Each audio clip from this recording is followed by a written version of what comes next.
Selamat pagi Bapak Ibu Saudara-saudara jemaat Tuhan yang terkasih. Sebagaimana biasanya kita akan memberi waktu kita sejenak untuk bersaat teduh. Dan kita akan menerima renungan harian yang dilayankan dari HKBP Batu Haji Lama. Sebelumnya mari kita berdoa. Terpujilah Engkau Bapa yang baik, yang memberkati kami, melindungi kami, memberi kami sukacita, juga kekuatan baru pagi ini. Kami serahkan hidup kami ke tangan Tuhan. Tuhan selalu menyertai, membimbing, dan melindungi kami. Biarlah Tuhan melalui kebenaran firman-Mu semakin memotivasi kami untuk melanjutkan segala aktivitas dan tanggung jawab kami. Termulialah nama-Mu melalui seluruh jemaat-Mu yang mengasihi-Mu Tuhan. Dan mampukan kami menjadi pelaku-pelaku kebenaran firman Tuhan.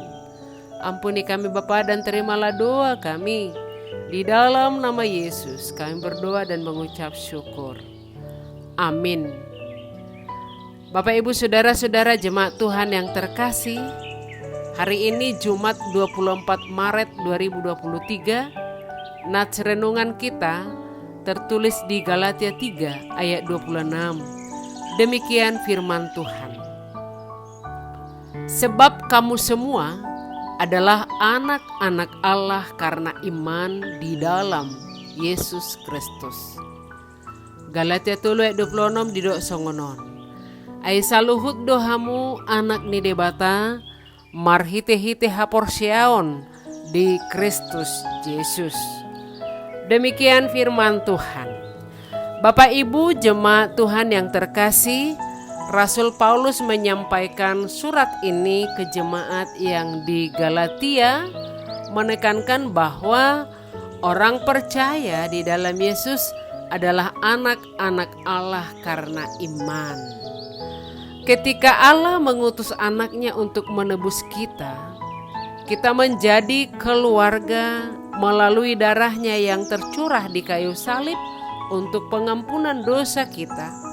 Kita yang diciptakan menurut gambar Allah, nilai dari kita tidak dapat ditentukan oleh pendapat, tuntutan, atau pandangan orang lain. Sampai kita meninggalkan rumah Bapa. Karena saat kita meninggalkan rumah Bapa, maka yang kita temui hanyalah kesusahan. Sebagaimana yang tertulis di Lukas 15 ayat 13-16, sama seperti anak bungsu yang meninggalkan rumah bapaknya dan akhirnya mengalami nasib yang menyedihkan.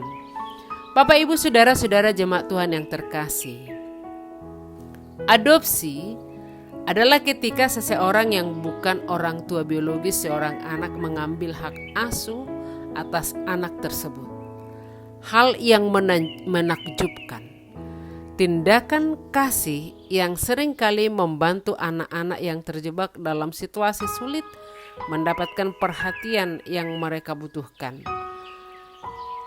Bapak Ibu Saudara-saudara, sama halnya dengan Babe Ruth, anak adopsi yang terkenal lainnya juga mencakup mantan Presiden Amerika Serikat Bill Clinton, juga penyanyi country Faith Hill, dan aktor Jimmy Fox. Bahkan Musa pun adalah anak adopsi oleh Putri Firaun. Bapak Ibu Saudara-saudara yang dikasihi Tuhan, ketika kita percaya kepada Yesus, Tuhan mengadopsi kita menjadi anaknya. Mungkin kita berpikir, tunggu sebentar, Allah menciptakan kita, bukankah selama ini kita memang anaknya?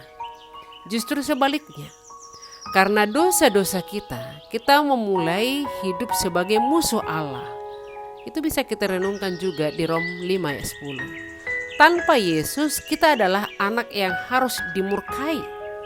Itu juga dinyatakan Paulus di Efesus 2 ayat 3. Tetapi Allah begitu mengasihi kita sehingga Ia mengaruniakan anaknya yang tunggal untuk mengadopsi kita.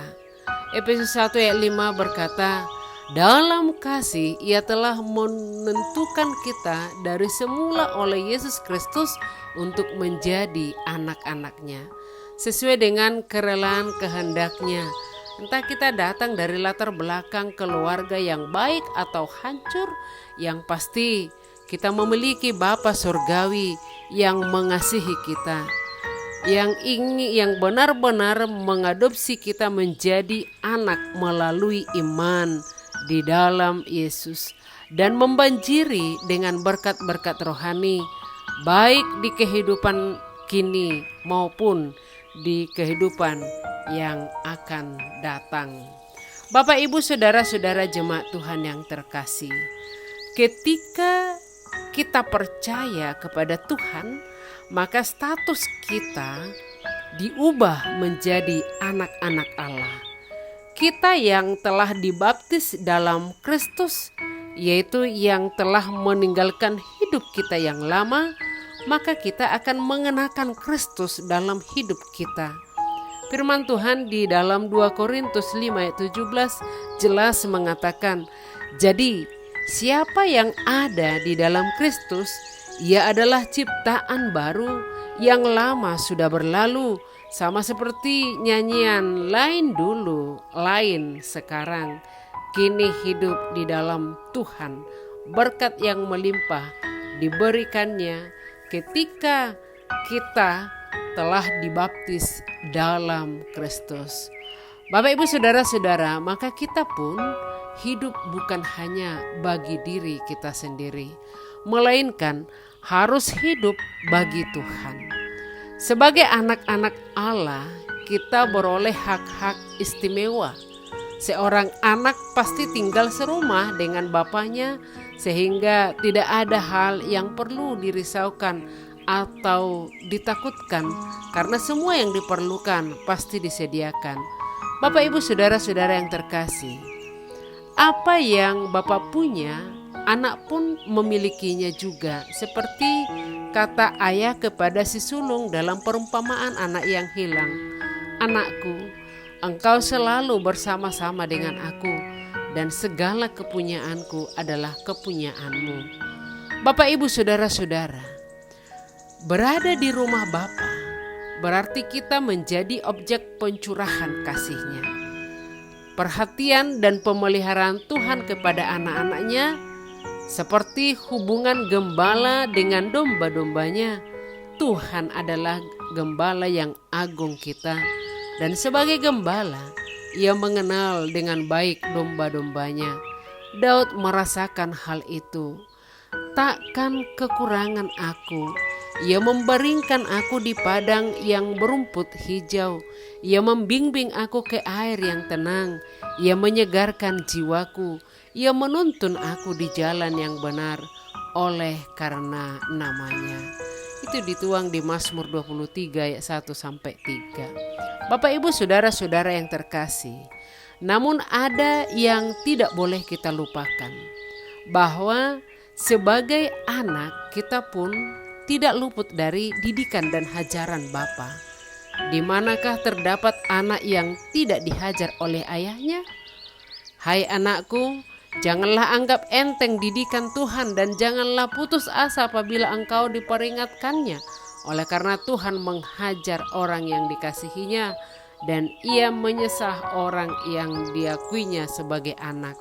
Ibrani 12 ayat 5-6. Bapak, Ibu, saudara-saudara, Dia mendidik kita supaya kita tidak menjadi anak sembarang, tetapi anak yang berkualitas dan bermental juara. Selain itu, menjadi anak Allah berarti kita juga adalah ahli warisnya.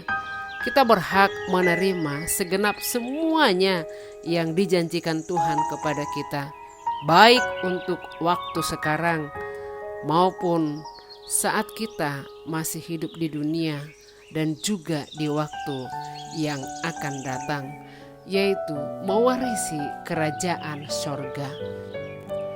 Bapak, Ibu, saudara-saudara jemaat Tuhan yang terkasih, janji Allah yang paling terkenal adalah janji kepada Abraham, yaitu janji berkat yang Tuhan janjikan kepada Abraham.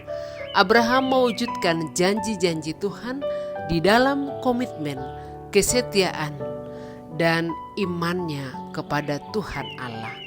Maka Bapak Ibu Saudara-saudara yang dikasihi Tuhan, kita juga masuk di dalam bagian janji-janji Tuhan tersebut. Ketika kita percaya kepada Kristus, maka kita pun secara otomatis mendapatkan hak atas janji-janji yang sebagaimana dijanjikan kepada Abraham. Karena kita mendapatkan janji langsung daripada Tuhan sendiri. Saudara-saudara yang terkasih, permasalahannya tidak hanya berhenti sampai di situ. Janji tinggal hanya janji bila kita tidak mewujudkan di dalam kesetiaan, komitmen, dan iman kepercayaan kita kepada Tuhan. Kita harus sampai pada tahap mengaktualisasikan janji Tuhan itu. Kita sudah punya hak berupa janji-janji Tuhan. Jangan sampai hidup kita berakhir tanpa sekalipun kita merasakan janji-janji Tuhan tersebut. Hidup kita akan jauh lebih berarti ketika kita sudah merasakan janji Tuhan tersebut. Misalnya janji kesembuhan, janji berkat, janji keselamatan, janji penyertaan Tuhan, dan lain sebagainya. Maka Bapak Ibu Saudara-saudara yang terkasih, begitu banyak janji Tuhan yang ada dalam hidup kita sesuai dengan apa yang kita imani. Dan nats renungan kita pagi ini, pernyataan ini, kamu semua adalah anak-anak Allah karena iman di dalam Yesus Kristus. Sebagai anak pewaris kerajaan sorga, anak sulung Allah, anak kesayangan Allah. Apapun itu yang kita harapkan di dalam iman, Tuhan akan mewujudkan. Tinggal bagaimana kesetiaan kita mengandalkan Tuhan dalam kehidupan kita sehari-hari. Selamat mengandalkan Tuhan, tetaplah bertahan sebagai anak-anak pilihan Tuhan. Selamat pagi, Shalom. Mari kita berdoa. Ya Allah Bapa kami yang di sorga, terima kasih Tuhan atas sapaan firman Tuhan yang menyapa kami, mengingatkan kami pada pagi ini. Yakinkan kami Tuhan bahwa kami adalah orang-orang pilihan Tuhan. Melalui kasih-Mu ya Allah Bapa yang mengutus anak-Mu yang tunggal, sehingga kami semakin merasakan kasih-Mu yang agung. Dosa-dosa yang harus kami tinggalkan, upah dari pengorbanan Tuhan, sehingga kami benar-benar semakin mendekatkan diri kepada Tuhan. Mampukan kami untuk selalu setia kepada Tuhan dan selalu mengandalkan Tuhan, memelihara hubungan yang baik, komunikasi yang baik dengan Tuhan dalam setiap langkah hidup kami. Biarlah Tuhan dengan naungan Tuhan dan selalu mengandalkan tuntunan Tuhan, kami akan melanjutkan segala aktivitas tanggung jawab yang akan kami laksanakan satu hari ini. Sertai kami Bapa, berkati kami, berkati seluruh jemaat-Mu. Terlebih yang sakit Tuhan, Engkau jamah mereka, Engkau sembuhkan mereka. Dan dengarlah setiap jeritan jemaat-Mu yang sedang menganggur, yang bersusah lelah untuk mencari pekerjaan. Mari Tuhan tuntun, gembalakan mereka, berikanlah kepada mereka pekerjaan yang layak. Ada banyak yang menjadi pergumulan di tengah-tengah jemaat-Mu. Semuanya Tuhan, kami serahkan ke tangan Tuhan. Berkati kami. Bila Tuhan menemukan kami berdosa, kami memohon ampuni kami Tuhan dari segala dosa kami dengan kuasa darah-Mu yang kudus. Terimalah doa kami di dalam nama Yesus. Kami berdoa dan mengucap syukur. Amin.